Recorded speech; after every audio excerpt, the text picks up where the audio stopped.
Hey, yo, guys, what's up? Welcome back into the channel. Welcome back into Juno Talks Ball. I haven't actually released a long form video in a couple of days, but I am here for the big one. Before we get into it, please like and subscribe. I really do appreciate it. We are obviously pushing for 50 subscribers.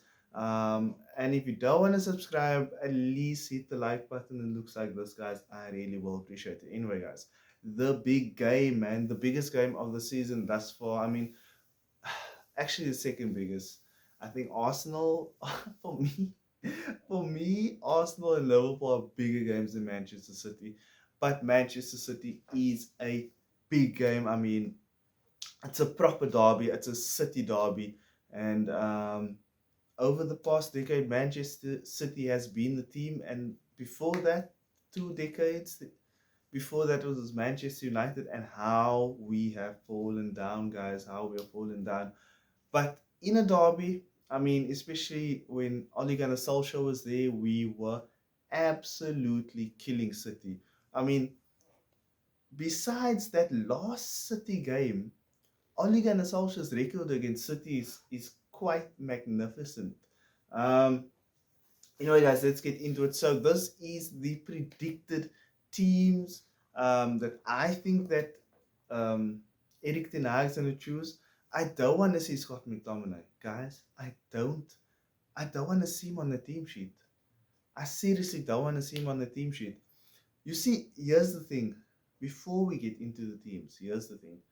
It is Eric Ten Hag's job. It is his job to make sure that the team is playing well. It is his job. Yes, I do agree.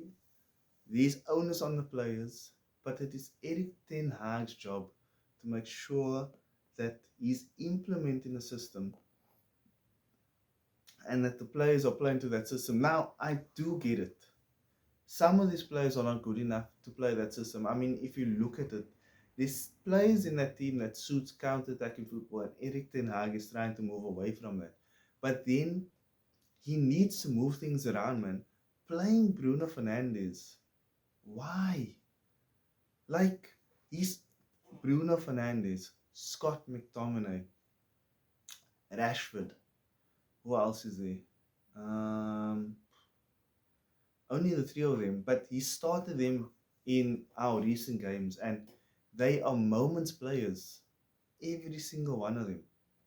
Every single one of them is moments players. Now, I'm not saying they cannot be system players, but Ole Gunnar Solskjaer football was, he relied, unfortunately, especially at the end of his tenure, he relied on moments. That's why players like Rashford and Bruno Fernandes, they just shone.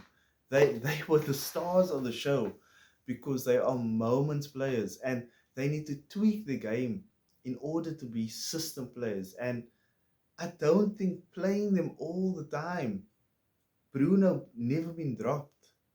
I don't think that helps Manchester United. I don't think it helps them. We need to send a message to them. Eric Ten Hag talks about being ruthless, but I don't think he's been ruthless enough this season. I want to see Rashford be dropped, man. And if you're not going to drop Rashford, play him on the right, because on the right he's forced to play to the system more. I think Rashford on the right is forced to play more to the system because he just doesn't when he is on the field and he's on the left side. He just wants to cut in because it's easy for him. It's what he's been doing. That's what he's been doing for the longest time. He hasn't evolved his game really. His game has been cutting in and scoring goals. And last season he scored 30 goals. And we needed that last season. But this season is a totally different season. There's different elements to the team. We brought in a goal. What's it called? A goalkeeper that's good with his feet. Now, I'm not saying that that directly affects Rashford, but that is just the path we're trying to take, man. That is the path we're trying to take. Bruno Fernandes with his Hollywood passes, the amount of times he's been losing the ball this season doesn't help the team. It doesn't help the system. It doesn't help the team, it doesn't help the system. I don't get why they play all the time. I don't get it. Bruno Fernandes is a moments player. As much as he is a 10, he's a moments player because he has these Hollywood passes that, if I look at stats, I'm pretty sure like Bruno Fernandes' pass accuracy is like 60%. I won't be surprised if it's less. I won't be surprised if it's less. We need. It's not that we don't need players that's going to take that risk. I think having Bruno in the squad is great because we're always going to need somebody that's going to take that risk. I mean, Kevin De Bruyne is always taking that risk, but it's not about taking that risk. It's about when you're going to take that risk. And the thing about Bruno Fernandes is sometimes he just bypasses everyone and just gives like a crazy ball downfield. Like, why are we doing that, guys? Why is Erik ten Hag allowing that? He's bought in Mount. He's bought in Mount, and I honestly think that Mount, I will say this so many times, but Mount suits keeping the ball way better. Mount gets across the pitch so much more. I mean, he gets up and down the pitch so much more, and that that doesn't need to be defensively. That can be attacking, coming down, getting into space. I mean, if you looked at the last game, Scott McTominay and Bruno Fernandes in the first half was so far from Safi and Amrabat. They were so far from Safi and Amrabat, and Amrabat gets taken off. Like, what is Erik ten Hag thinking? How does that make sense? It's clear that the centre backs and the centre defensive midfielder is so far from the rest of the team. I mean, you'll never see City play like that. City work the ball up the field because their midfielders are there. There's options there. There's constant options there. But for Manchester United, let's just look at the last game. I mean, the centre backs were struggling to get out. The only real out balls was to Deloitte and to Regulon or Lindelof and Amrabat, but there's so many players around him. So why is Scott McTominay and Bruno Fernandes that Erik ten Hag decided to put on the field? Why are they not dropping back to make sure the ball is moving? To make sure the ball is moving, that just doesn't make sense. That just doesn't make sense. We've seen Mason Mount playing the number 10 position this season. He's not shy to drop.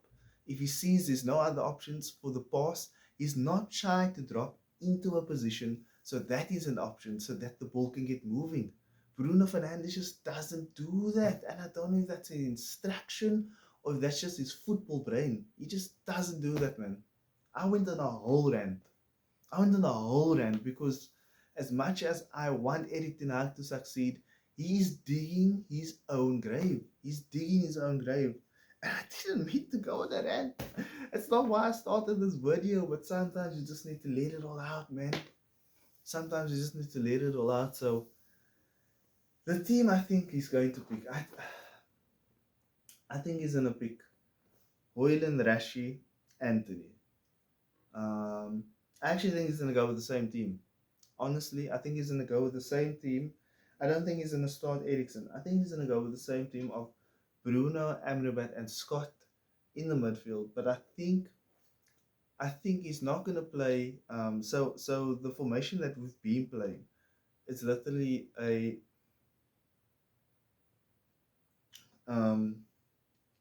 1-4-1-4 formation. But I do think he's going to be playing more of a 4-2-3-1, with Bruno in the 10, Scott next to Amrabat to protect the back line.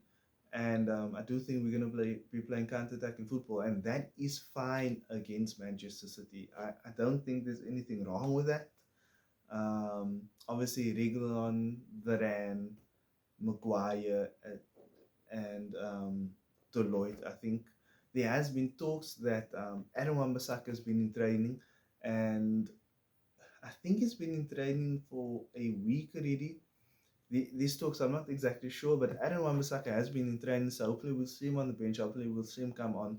But I do think that Deloitte is going to be playing. We know Erik ten Hag. He doesn't just players don't come back from injury and he just throws him on the field. He's not that kind of a guy. You'll bring them in slowly, which isn't the worst thing. Deloitte has made some mistakes, but he's been alright, man. I think he's been alright. Some people are getting on his back, but I personally think he has been alright. So yeah, that's what I think the team's going to be. I think it's going to be the same team. I just think Scott's going to be sitting deeper next to Amrabat, and it's just going to be Scott is just going to have to be there mopping up, and Amrabat's going to have to be doing the same. The team that I would like to see, though, I'd like to end of this video by letting you guys know the team that I'd like to see. I'd like to see. So the front three, okay, he's gonna choose Rashford. I can, I can get with it because Rashford's a Manchester lad. He's a Manchester boy, and I understand Rashford playing in the derby. Hoyland, undroppable. In all honesty, let's be real. Actually, if you want to ask me, I think Hoyland's been like our most consistent player this season. Um, on the right, Anthony. I see Anthony playing.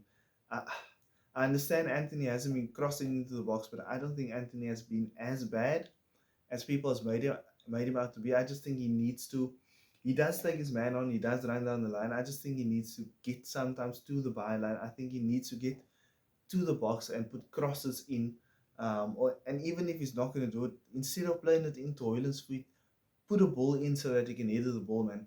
In the last game, he was playing. He played into Hoyland's feet a couple of times, but it will be better for him to play it to Hoyland's head. I mean, Hoyland's a big physical guy, and for Hoyland to try and maybe find the back of the net, I think that will be better. And I think people will find more value in that if Anthony does that. And then the midfield, I'd like to see Mount in the number 10 position. I think Mount, I mean, I rate Mount over Bruno. I know Bruno's a great player, but moving forward, I think Mount just suits us so much better, man. I mean, he knows his ball retention is so much better, and he's just what we need. I mean, in a system where you want to constantly keep the ball, keep it moving, Mount with the 1-2s, keeping the ball. I think he's just more of what we need. Um, Going forward under Eric Ten Hag, or even if another manager comes in that wants to play position football, I think Mount in the number 10 is a much better option than Bruno. We've even tried Bruno as a number 8 and it just hasn't worked. I want to see Hannibal and Amrabat behind that. I think Amrabat is brilliant. Amrabat has like the best pressing numbers um, in the Premier League, and he's only played like 1 or 2 games in the Premier League, and he has the best numbers for pressing. He's also not the worst technical player. He's not like, I think he's getting this rap that he just runs, but he's not that bad. I don't think he's that bad. I think as a number 8, playing next to Amrabat, moving up the field, helping Mount in that position, I think he's the glue, man. I think he's the glue. Honestly, I think he's so underrated um, in a balanced midfield. He's on his own. He's obviously not. I don't think he's the greatest player, but in the midfield that needs balance, I think Hannibal is our answer, guys. I honestly do. I honestly do. I think this kid needs more game. I honestly think this kid needs more game. He makes he's the kind of player you just need to watch him. He's the kind of player that makes everybody better around him. He might not be technically an insane player, but what he does on the field is the kind of player that makes everybody around him better. And I will die on the sword.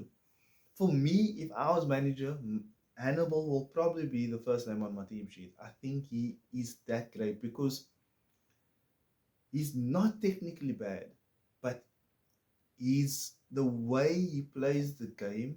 I think he makes everybody better on the field. And then obviously Regulon, Maguire, Varane, and Deloitte. So that is the team that I will pick versus City.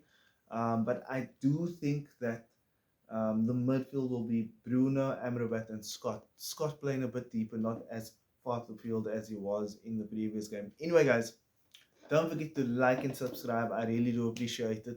Let me know down in the comments below what you think the team would be. And good luck, guys. One more thing before we go.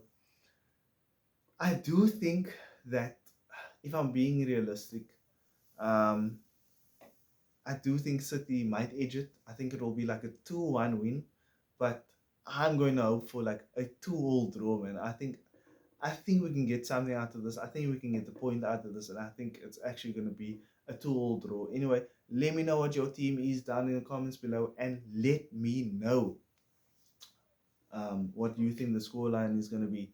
Leave a like, smash the subscribe button, and I'll see you in the next one, guys. Peace.